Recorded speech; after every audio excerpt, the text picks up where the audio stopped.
Well, good evening, everybody. What's up? How you doing? How's life treating you and all that good Thursday night stuff? Um, I am Dr. Lauren Pitts Bounds, and it's Thursday night. Go Cowboys! Yay! Um, so I have a confession. Here's my confession. I have suffered for years and years and years from control freakitis and control freak syndrome. And that's what I want to talk to you about tonight. I want to know how many of you suffer from control freakitis and control freak syndrome, because I know that island is full with plenty of people waiting to get on it. So I'm not on there alone. And I'm just curious to see how honest you are willing to be about your control issues, because I know you got them.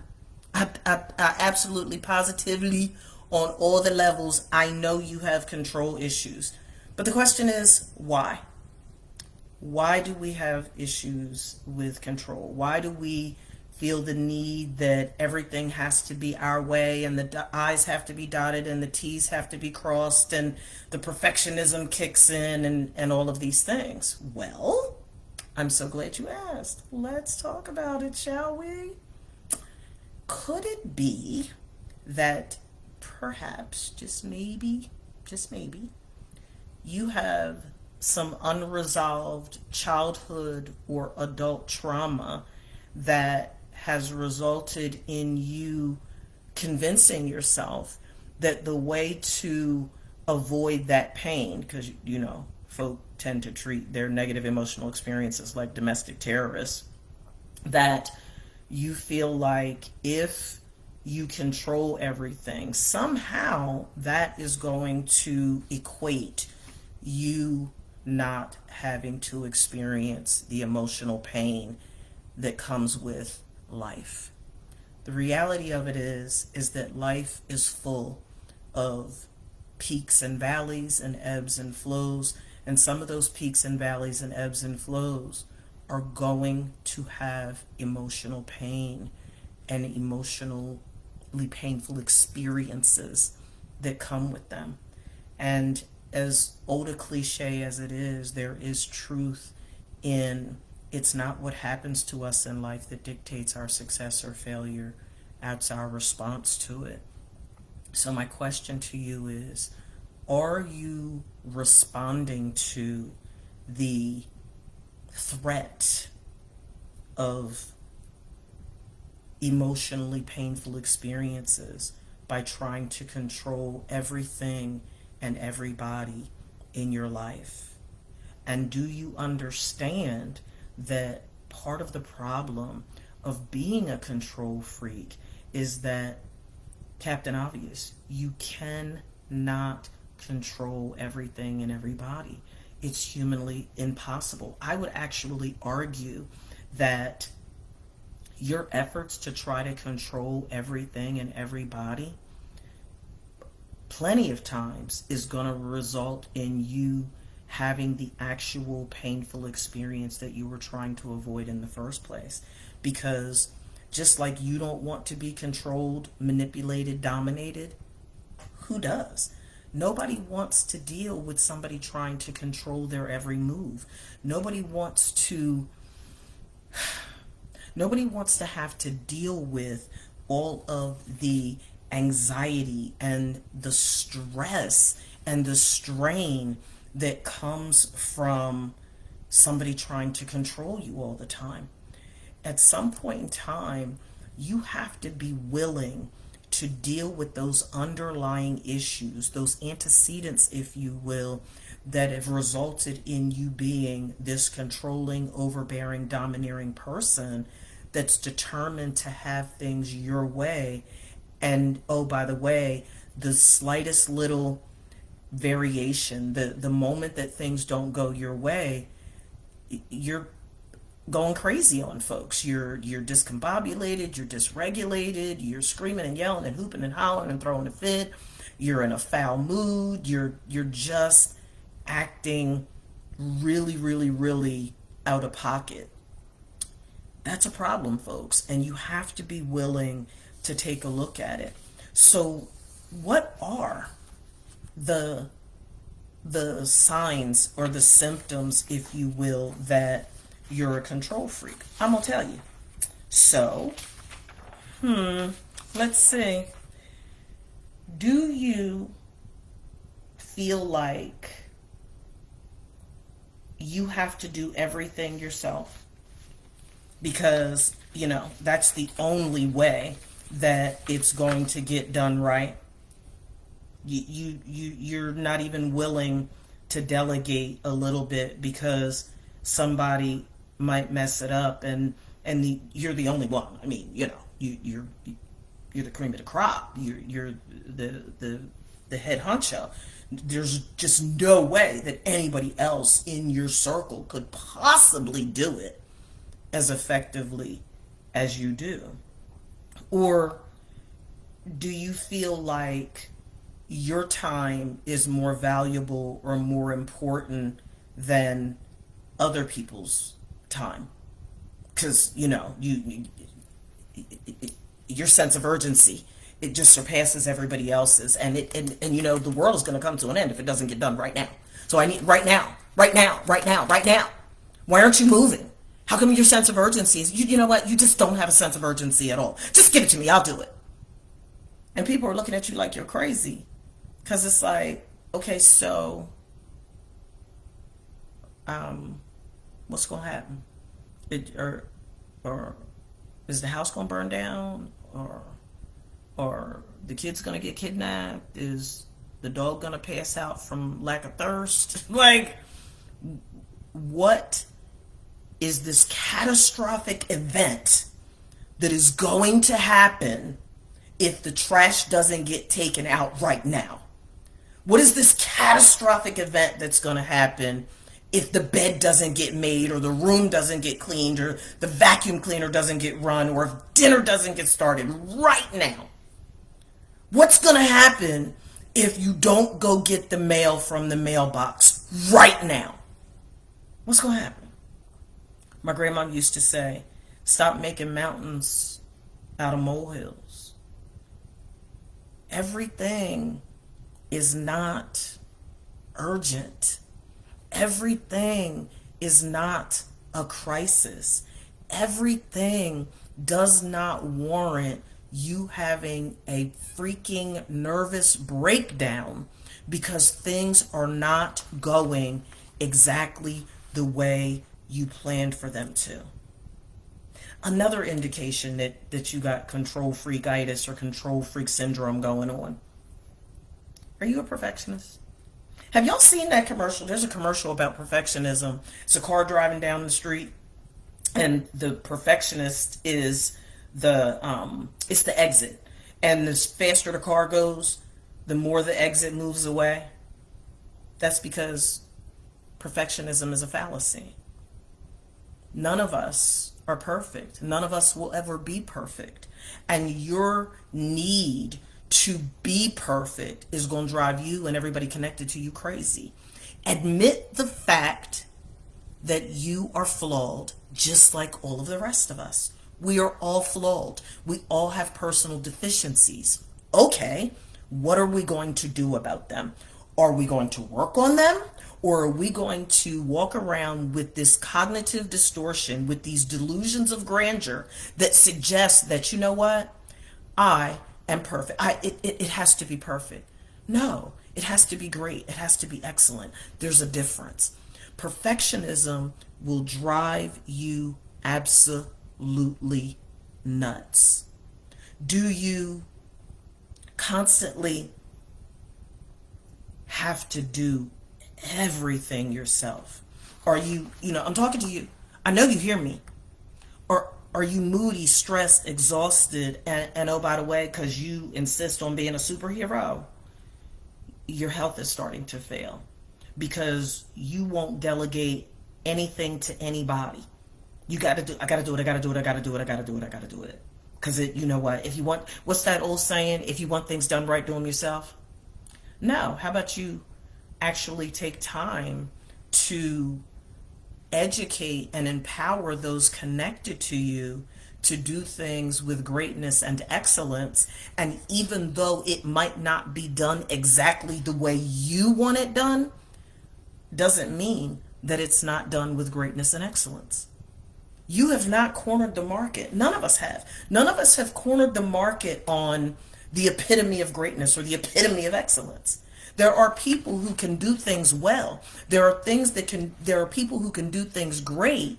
And even though it might not look exactly like mine, it might not taste exactly like mine, it might not be exactly like mine, guess what?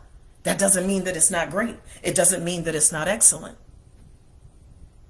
We all are unique in our own right. One of the things that I hear constantly in couples work is, and I know y'all are familiar with it, how many of you, I'm speaking to the women now for just a second. Actually, you know what? Men can be naggy too, so let me not be gender biased here. But how many of you women have had your men say, or even your kids say, stop nagging me. Stop nagging me, stop nagging me, stop nagging me. You're constantly nagging people. You're constantly complaining about this didn't get done and that getting done. How come you didn't do it this way? Folk don't want to hear that all the time. Because you know what folk will say? You know what? Just do it yourself then. That's what you're going to do anyway. I'll give you an example. You can be like, you know what, Lauren? You know what, Dr. Pitts, you crazy. But I'm trying to tell you. Because I have suffered from this here good-itis, this here good syndrome for so long, total confession, I am anal about my kitchen. Because my kitchen is part of my therapeutic process. In my former life, I was a chef and director of catering and all of these things. So my kitchen is my safe haven. It's my place of refuge. So I'm real particular about how things are in my kitchen. And my wonderful, loving husband, yep, I'm about to get him. He didn't always pay attention to detail. So what would happen is I would go in the kitchen to cook or bake something and I couldn't find my stuff. And I'm like, wait a minute. Where's my mixing bowls? Why are the mixing bowls down there with the Pyrex bowls? Do you remember Sesame Street? Which one of these things don't belong? He didn't see Sesame Street apparently because he stayed mixing up stuff. So Lauren doesn't argue. I don't fuss. I don't fight. I don't nag. I don't do all that. I don't have time for that. I don't have the energy for it. I listen to other people's problems all day, every day. I'm not doing that. So this is the arrangement that Eric and I have. Eric is allowed to do dishes if he so chooses and put them in the drain. Eric loads the dishwasher. Eric unloads the dishwasher. But the beautiful arrangement that we have is Eric is only going to put away stuff in the kitchen that he absolutely, positively knows beyond the shadow of a doubt where it goes. And then that way, I don't have to be distressed and irritated when I'm trying to make something. And he gets to still be handy dandy and be a loving husband that isn't all tripping off of gender roles and stuff. It's an arrangement. It's an agreement. And you can do that. It's about communication because nobody wants to be nagged. Nobody wants to be fussed at. Nobody wants their back kicked in all the time because they're not doing things exactly the way that you want them done. So what happens when you are all of those characteristics that I just described? Well, think about your life. Reflect. Well, your relationships get jacked up, right? People will avoid you like the plague because they don't want to hear your mouth. And then you know what happens? Here we go. Oh, snap. Dr. Pitts, you about to give some clinical tips. Yup, it's Dr. Pitts tips. That's what we're going to talk about. You whine, moan, groan, and complain that you're doing everything. But part of the reason why you're doing everything is because you've trained and conditioned people in your household, in your life, on your job, that they can't do nothing to please you or satisfy you no way, so they let you do it yourself. So why you mad? Because folk handling you based on how you have trained them and conditioned them to treat you. Ooh, ooh. Oh no. Yeah. You Wendy Weiner? You Becky Backkicker? Who wants to be in somebody's face in space? Why would I even offer to cook or to clean when you're such a perfectionist? It's not going to meet your satisfaction. Why would I do that? So now you have positioned yourself to have to be a superhero, and now you pissed off and you cussing and fussing and slamming and banging. You slamming and banging doors and you clanging pots and you all passive aggressive and saying all slick stuff. How about don't nobody appreciate you and you they don't appreciate you. You do everything around here. Boo-boo. You doing everything because you're contentious. You're full of strife. You fussing all the time. Don't nobody want to go through all that. Don't nobody want to hear you yakking all the time. Stop it, I say. Stop it. You have to be willing to let people help you. Because when you don't, you're going to find yourself backed into a corner, frustrated, pissed off, distressed, and by yourself because you held bound on trying to control everything and everybody. And if you're honest with yourself, I mean for real, honest with yourself, you cannot control everything. There's always going to be opportunities for you to relinquish that control so that you can be less stressed out, so that it's not taking a toll on your health, so that your relationship's not all jacked up. Everything ain't a national crisis. Oh my gosh. I can't believe that you did this, that, and the third, and blah, blah, blah. What? Is it the end of the world? Okay. I burnt whatever it is I burnt. I've done that. It was a couple of months ago. Eric and I actually did a TikTok because baking is not my thing. That's my sister Tamara Braxton's thing. She's a phenomenal baker. She and my mom, they do the darn thing. I can bake, but it's not my gift.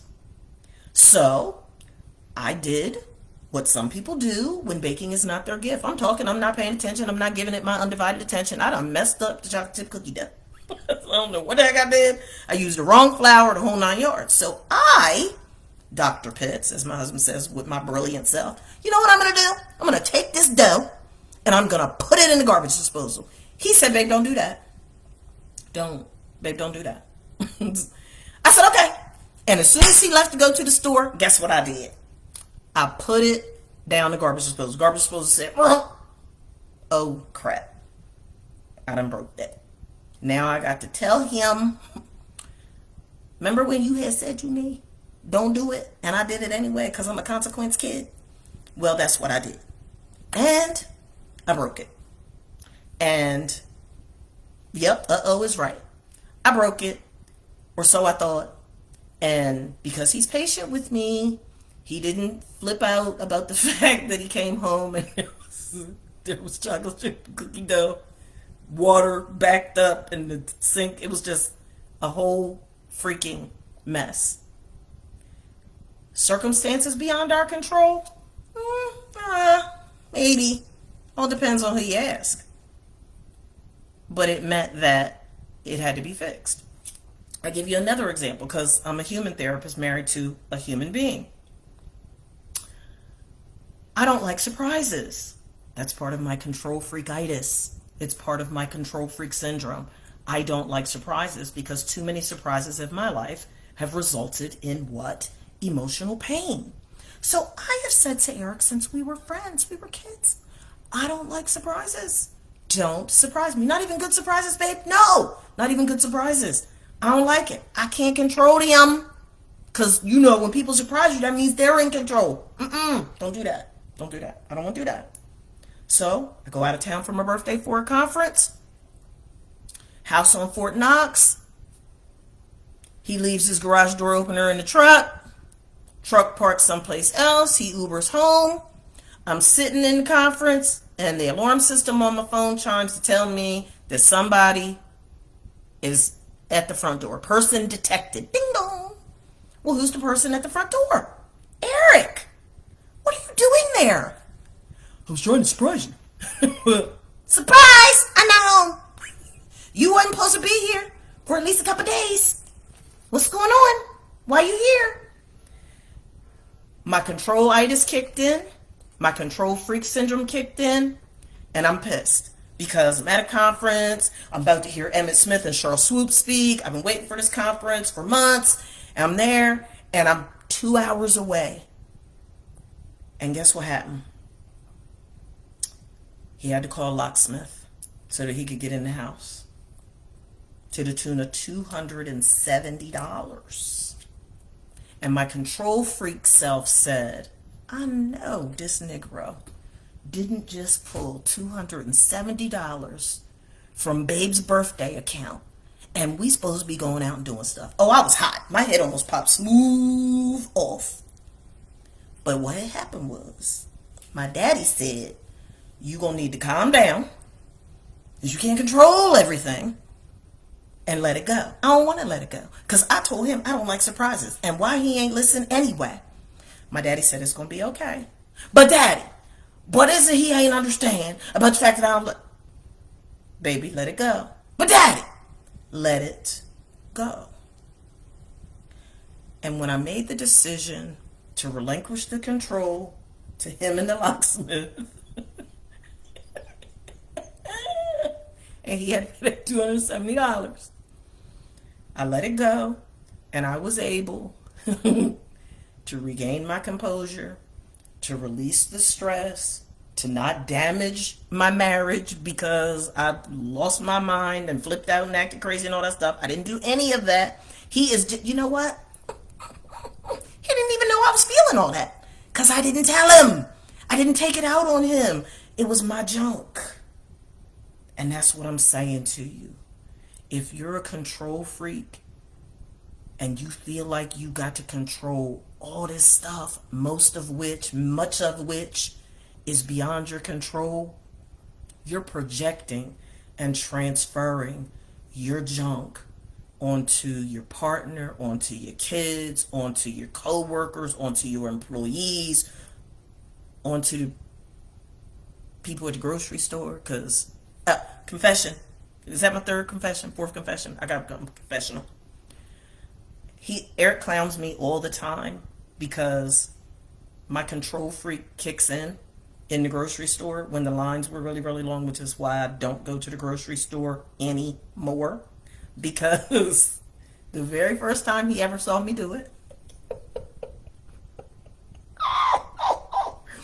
we were living in Jacksonville, Florida. We had gone to the less than desirable Walmart Supercenter, and they didn't have enough cashiers. They didn't have enough order structure and discipline for me and my control freak self. I wasn't feeling well, and we had a cart full of groceries, and guess what had happened? I walked my happy behind right out the store, and he said, I guess we're leaving. And I said, yeah. He was like, but babe, there's a whole cart full of groceries right here. I don't care nothing about them groceries. If they wanted me to get them groceries, they should have had more cashiers so that I wouldn't have to stand in line for longer than it took me to put these groceries in this cart. Skirt! I'm out of here. That's my control freak self. So part of how I'm better at managing my control freak stuff more effectively is I do what my husband suggested. I order the groceries and I have them delivered. And it's a window, so I don't have to trip if they're not here on time. It's okay. I have them delivered. What I'm saying to you folks is this. Life happens to all of us. And there's always going to be opportunities for us to experience situations, circumstances, and people to help us to not experience pain and frustration. There's always going to be opportunities for that to happen. And you will make yourself crazy. You will make yourself sick. You will destroy your relationships, or if you don't destroy them, you will greatly fracture them if you don't stop trying to control everything and everybody. So when I shared with you, as true a story as it is, as funny as it is, about me leaving, and I've done it a couple times to him, which is that's why he was like, yeah, we ain't gonna keep doing this. You gonna get these groceries delivered because this is embarrassing. Sorry.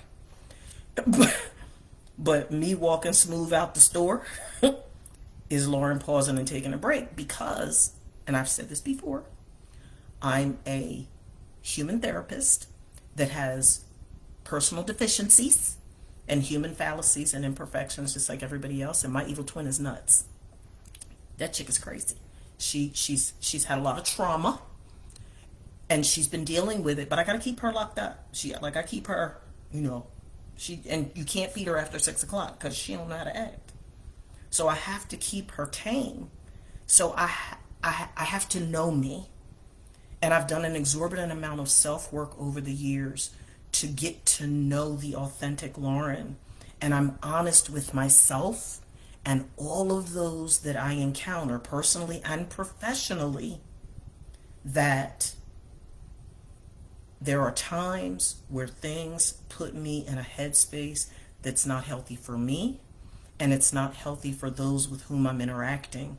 So I have to pause and take a break so that I can bring myself down and establish some semblance of control so that, as I've said before, so I'm not a prostitute to the pimp of the people, situations, circumstances, and experiences that represent a lack of control in my life.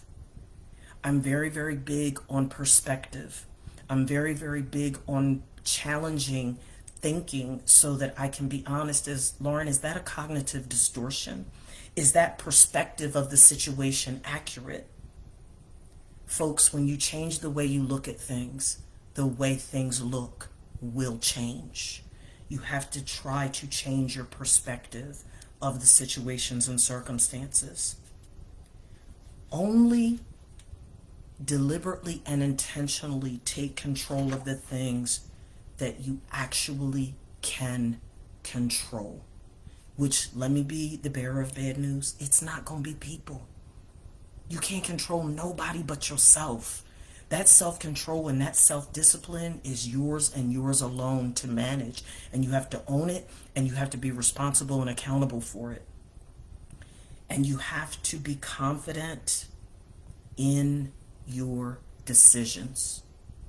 Start making decisions that are directly in alignment with your core values. And if you don't know what they are, explore them so that you can stay true to you and not be a slave to the situations and circumstances and people, places, and things that you can't control anyway. Talk about it, just like I'm doing now. Like, I'm bringing you Dr. Pitt's tips, but part of what keeps me healthy is that I don't suppress stuff anymore. I talk things through and out with people that I'm emotionally safe with people that I know that are not going to judge me or criticize me or condemn me for being flawed or for having personal deficiencies. Redirect that energy. Pick up a hobby. But the biggest thing that I want to leave you with tonight is be more intentional in thinking positive. Everybody's not attacking you. Life is not trying to take you out. Everything is not meant for your destruction. Everything is not the devil. How about that? There's things, for those of you that are believers, I'm going to close out with this. Everything that we go through in life, every situation and circumstance that arises that we don't have control of, is not the devil attacking us. Sometimes it's God trying to get things in you or out of you so that you can be the best version of you and walk in the fullness of his purpose for your life. That's all I have for you tonight, folks. I hope it was helpful. Be blessed. Stay encouraged. Go Cowboys! See ya. Bye-bye.